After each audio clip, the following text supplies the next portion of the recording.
Hello everyone. இந்த வீடியோல நம்ம பார்க்க போறது ஐன்ஸ்டீன் Photoelectric ஈக்குவேஷன். இந்த சாப்டர்ல இந்த கொஸ்டின் ரொம்ப இம்பார்ட்டன்ட் 5 மார்க் கொஸ்டின். நிறைய தடவை போர்டு எக்ஸாம்ல கேட்டிருக்காங்க.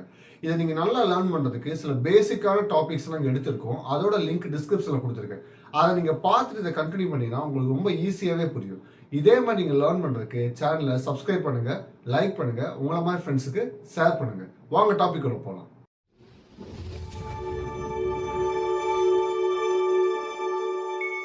ஸ்டூடெண்ட்ஸ், இந்த கொஸ்டின் நீங்க ஈஸியா எழுதுறதுக்காக இந்த கொஸ்டினை மூணா பிரிச்சிருக்கேன். Case 1, case 2, case 3. நிறைய பேர் பாத்தீங்கன்னா இந்த கேஸ் 3 வந்து மிஸ் பண்ணிடுவாங்க. ஏன்னா அது வந்து பார்த்தோம்னா புக்ல வந்து ஒரு லைனாவே இருக்காது, அங்கங்க இருக்குமா. அப்ப நீங்க வந்து என்ன பண்ணுவீங்கன்னா மெயினான ஈக்குவேஷன் மட்டும் பார்த்துட்டு அப்படியே கிராஃப் போயிடுவீங்க, நடுவில் மிஸ் பண்ணிடுவீங்க. ஸோ இது உங்களுக்கு மார்க் ஈஸியா போயிடும். ஸோ அதனால தான் உங்க கன்வீனியன்ட்காக மூணா பிரிச்சிருக்கேன். ஸோ இப்போ வந்து பாத்தீங்கன்னா இந்த கொஸ்டினுக்கான பேசிக் பிரின்சிபல் பார்த்துக்கலாம். Light or radiation with suitable frequency. ஒரு சூட்டபிள் ஃப்ரீக்வன்சில லைட்டோ ரேடியேஷனோ ஒரு ஆப்ஜெக்ட் ஆர் மெட்டல் ஏதாவது ஒரு மேல படும்போது இதுல எனர்ஜி இருக்குமா, அந்த லைட்ல வந்து எனர்ஜின்னு சொல்றாங்க, போட்டான்ஸ் இருக்குமா, அதோட எனர்ஜி வந்து இந்த ஆப்ஜெக்ட் ஆர் மெட்டல்ல இருக்க எலக்ட்ரானுக்கு போயிடும். அப்ப எலக்ட்ரான்ஸ் என்ன ஆகும், எனர்ஜி வந்த உடனே இந்த மெட்டலை பிரேக் பண்ணிட்டு வெளியே போக ட்ரை பண்ணுமா. அப்படி எலக்ட்ரான்ஸ் வெளியே போயிருச்சுன்னா அந்த ப்ராசஸ்க்கு பேரு எலக்ட்ரான் எமிஷன். இப்ப இந்த எலக்ட்ரான் வெளியே போறதுக்கு ஒரு எனர்ஜி தேவைப்பட்டிருக்குல்ல, அந்த எனர்ஜி தான் ஒர்க் ஃபங்க்ஷன். அதோட சிம்பிள் தான் பை நாட். ஸோ இதுதான் பேசிக் பிரின்சிபல். நீங்க எந்த கொஸ்டின் கேட்டாலும் இதை வச்சு நீங்க ஓனா தியரி எழுதிடலாம். ஸோ ஃபர்ஸ்ட் கேஸ் நம்ம என்னன்னு பார்க்க போறோம்னா அதே கான்செப்ட் தான். ஒரு மெட்டல் எடுத்துக்கிட்டோம். அந்த மெட்டல்ல வந்து பாத்தீங்கன்னா லைட் வந்து பாஸ் பண்றோம். அப்படி லைட் வந்து அதுல படும்போது இதுல இருக்க எனர்ஜி எலக்ட்ரான்ஸ்க்கு போய் எலக்ட்ரான்ஸ் வெளியே போகுது. இதான் பேசிக் கான்செப்ட். ஸோ நான் முன்னாடியே சொன்ன மாதிரி தான் லைட்டோட எனர்ஜின்னு சொன்னது ஃபோட்டான்ஸா. ஃபோட்டான்ஸோட ஃபார்முலா பாருங்க, E equal to h v. இங்க வின்னு சொல்றது பாத்தீங்கன்னா இதை மீன் பண்ணுது, ஃப்ரீக்வன்சி மீன் பண்ணுது. ஸோ இந்த எனர்ஜி வந்து எலக்ட்ரான்ஸ்க்கு வருது. அப்ப எலக்ட்ரான்ஸ்க்கு வந்த உடனே இந்த எலக்ட்ரான்ஸ் என்ன பண்ணுது, இதை பிரேக் பண்ணுதா. பிரேக் பண்றதுக்கு எனர்ஜி வேணும். அந்த எனர்ஜி நம்ம எப்படி சொல்றோம்னா ஒர்க் ஃபங்க்ஷன். ஓகேங்களா. அப்ப இந்த ஒர்க் ஃபங்க்ஷன் யூஸ் பண்ணி இந்த எலக்ட்ரான் இந்த மெட்டலை பிரேக் பண்ணி வெளியே போய் மூவ் ஆக ஆரம்பிச்சிது. மூவ் ஆக நமக்கு என்ன தேவைப்படும், கைனடிக் எனர்ஜி தேவைப்படும். அதை கே நம்ம மீன் பண்ணிக்கலாம். ஓகே, பட் இது எல்லாத்துக்கும் முன்னாடி ஒரு முக்கியமான கான்செப்ட் என்னன்னா, நான் ஆல்ரெடி சொன்ன மாதிரி சூட்டபிள் ஃப்ரீக்வன்சின்னு சொன்னேன்ல, அது என்ன மீனிங்னா ஃபோட்டான் ஹேவிங் ஃப்ரீக்வன்சி. ஒரு பர்டிகுலர் ஃப்ரீக்வன்சி இருக்கும். அந்த ஃப்ரீக்வன்சி எப்படி இருக்கும்னா கிரேட்டர் தென் த்ரெஷோல்ட் ஃப்ரீக்வன்சி. இங்க த்ரெஷோல்ட் ஃப்ரீக்வன்சி என்னன்னு பாத்தீங்கன்னா மினிமம் லெவல். இதை பத்தி நான் வந்து பாத்தீங்கன்னா போட்டோ எலக்ட்ரிக் எஃபெக்ட்ல டீட்டெயிலா எக்ஸ்பிளைன் பண்ணிருக்கேன். அந்த வீடியோ பார்த்தா உங்களுக்கு ஈஸியா புரியும். ஸோ எப்பயுமே ஒர்க் ஃபங்க்ஷன் வந்து எலக்ட்ரான் வெளியே அனுப்பணும்னா இந்த எனர்ஜியோட ஃப்ரீக்வன்சி எப்படி இருக்கும்னா த்ரெஷோல்ட் ஃப்ரீக்வன்சியோட அதிகமா இருக்கும். ஸோ அப்படி அதிகம் வந்து என்ன ஆகும், ஒர்க் ஃபங்க்ஷன் எலக்ட்ரான் ஆக்சிலரேட் பண்ணி வெளியே அனுப்பிடும். அதனால அதுக்கு கைனடிக் எனர்ஜி கிடைச்சிடும். அப்ப இங்க எலக்ட்ரிக் இங்க வந்து பாத்தீங்கன்னா போட்டான் எனர்ஜி ரெண்டா பிரியுது. ஒன்னு ஒர்க் ஃபங்க்ஷனா பிரியுது, இதை உடச்சு வெளியே போறதுக்கு. ஸோ உடச்சு வெளியே போனதுக்கு அப்புறம் என்ன ஆகுது, அது மூவ் பண்ணணுமா. அப்ப மூவ் பண்றதுக்கு என்ன வேணும், கைனடிக் எனர்ஜி.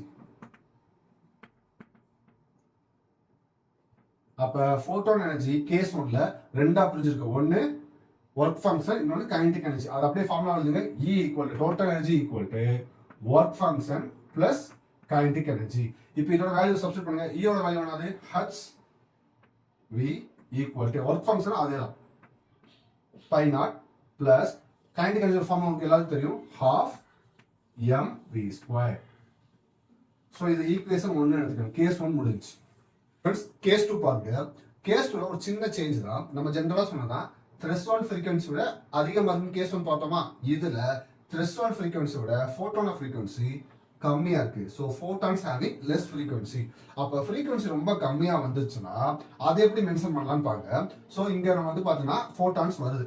அந்த ஃபோட்டானுக்கு ஃப்ரீக்வன்சி கம்மியா இருக்குன்னா அப்போ எனர்ஜி கொஞ்சம் கம்மியா இருக்கும். அப்போ அந்த எனர்ஜி வந்து பார்த்தீங்கன்னா எலக்ட்ரான் அப்சர்வ் பண்ணிட்டு ஒன்னே ஒன்று தான் பண்ணும். ஒன்று இந்த மெட்டலை பிரேக் பண்ணி வெளியே வர ட்ரை பண்ணும். அப்போ ஒர்க் ஃபங்க்ஷன் இருக்கும். வெளியே வந்ததுக்கு அப்புறம் அது மூவ் ஆகிறதுக்கு எனர்ஜி வேணும். ஆனால் அதுக்கிட்ட எனர்ஜி இல்லை. அப்போ என்ன ஆகும்னா கைனடிக் எனர்ஜி அது கன்வெர்ட் பண்ணவே பண்ணாது. அப்ப இங்க வந்து பார்த்தா லெஸ் ஃப்ரீக்வன்சி எப்படி நோட் பண்ணலாம்னா E equal to h v naught. வின்னு போட்டோம்னா greater than threshold frequency, v நாட்னு போட்டா லெஸ் தென் த்ரெஷோல்ட் ஃப்ரீக்வன்சி நீங்க ஞாபகம் வச்சுக்கணும். ஸோ இப்போ இந்த ஃபோட்டான் எனர்ஜி எப்படி புரிஞ்சிருக்கு, ஒர்க் ஃபங்க்ஷனா மட்டும்தான் புரிஞ்சிருக்கே தவிர கைனடிக் எனர்ஜி நமக்கு கிடைக்கவே இல்லை. அப்ப இதை அப்படியே இந்த ஃபார்முலா சப்ஸ்டிட் பண்ணுங்க. ஈக்கு பதில் என்ன இருக்கு, h v naught equal work function இருக்கு. ஓகே, கைனடிக் எனர்ஜி இங்க இருக்கா, கைனடிக் எனர்ஜி கிடையவே கிடையாது, நோ. அப்ப அதுக்கு ஆன்சர் அது 0. அப்ப அதை சப்ஸ்டிட் பண்ண தேவையில்லை, அதை அப்படியே வச்சுக்கலாம். ஸோ இதுதான் ஈக்குவேஷன் 2. கேஸ் 1ல பாத்தீங்கன்னா frequency வந்து threshold விட அதிகமா இருக்கு. கேஸ் 2ல வந்து பாத்தீங்கன்னா frequency ரொம்ப கம்மியா இருக்கு. அதனால நமக்கு ஒர்க் ஃபங்க்ஷன் மட்டும் தான் இருக்கு. சோ இது அப்படியே வந்து பாத்தீங்கன்னா ஈக்குவேஷன் 2வை ஈக்குவேஷன் 1ல சப்ஸ்டிட்யூட் பண்ணுங்க.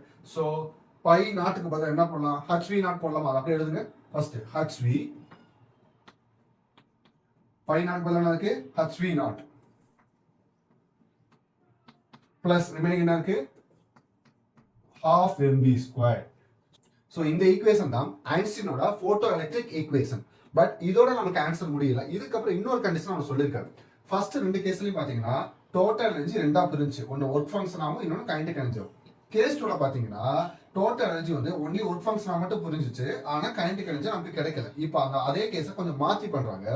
இப்போ அதே ஒரு மெட்டல் எடுத்துக்கிறாங்க, அதே மாதிரி பாத்தீங்கன்னா எனர்ஜி கொடுக்குறாங்க. இந்த எனர்ஜி வந்து பாத்தீங்கன்னா கிரேட்டர் தென் threshold frequency, அப்ப E = hv நம்ம எடுத்துக்கிறோம். ஆனா இந்த எனர்ஜி எலக்ட்ரான் வந்து எடுத்துக்கிட்டு ஒர்க் ஃபங்க்ஷனுக்கு கொடுக்கவே இல்லை. ஒர்க் ஃபங்க்ஷனுக்கு கொடுக்காமயே இந்த ஆப்ஜெக்டை விட்டு வெளியே வர ட்ரை பண்ணுது. அப்படி வெளியே வரும்போது என்ன எனர்ஜி யூஸ் பண்ணிக்கணும்னா ஒன்லி கைனடிக் எனர்ஜியை மட்டும் யூஸ் பண்ணிக்கிறோம். அப்ப அதான் இங்க மீன் பண்ணிக்கிறேன், energy to not lose any energy inside. So மெட்டலுக்குள்ள இருக்கும்போது எந்த எனர்ஜி யூஸ் பண்ணலாம். ஏன்னா மெட்டலுக்குள்ள இருந்து வெளியே வரதுக்கு நம்ம எனர்ஜி யூஸ் பண்ணுவோம், ஒர்க் ஃபங்க்ஷன் யூஸ் பண்ணுவோம். அப்ப அது எதுவுமே உள்ள யூஸ் பண்ணல. அப்ப வெளியே வரும்போது ஃபுல் எனர்ஜியோட 100% வருமா? அப்ப அந்த 100% எனர்ஜி எதுக்கு யூஸ் பண்ணிக்கோ? வெளியே வந்தா கைனடிக் எனர்ஜிக்கு மட்டும் யூஸ் பண்ணிக்கோ. அப்ப கைனடிக் எனர்ஜியோட வேல்யூ எப்படி இருக்கும்? மேக்ஸிமம் இருக்கும். அப்ப கைனடிக் எனர்ஜி இஸ் மேக்ஸிமம். அப்ப கைனடிக் எனர்ஜி மேக்ஸிமம். இது அப்படியே ஈக்குவேஷன் எழுதிடலாம். K max maximum kinetic energy equal to half m v square max.